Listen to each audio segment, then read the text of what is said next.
Во Штип ќе се гради студентски дом со 200 легла. Објектот веројатно ќе биде сместен во близина на новата зграда на клиничката болница Штип и новиот медицински факултет. Информацијата ја изнесе премиерот Христијан Мицкоски, а за телевизија Стар ја потврдија и од општината Штип.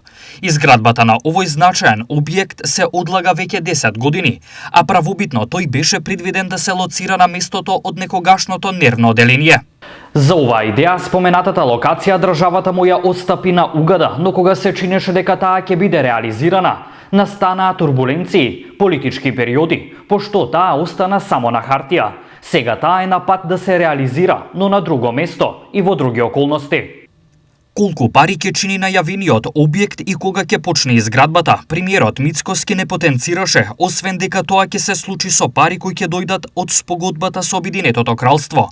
Станува збор за 6 милиарди евра, во кој Штип ќе се најде со повеќе од 100 милиони евра.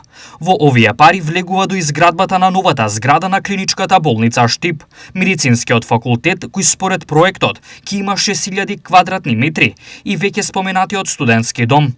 Ова за Штип, особено за студентите, ќе значи многу, бидејќи во последните години кириите рапидно се зголемија и не сите можат да си дозволат студентски живот во станови. 200 кревети значат можност за 200 студенти многу поедноставно да го поминат студентскиот живот и студирањето.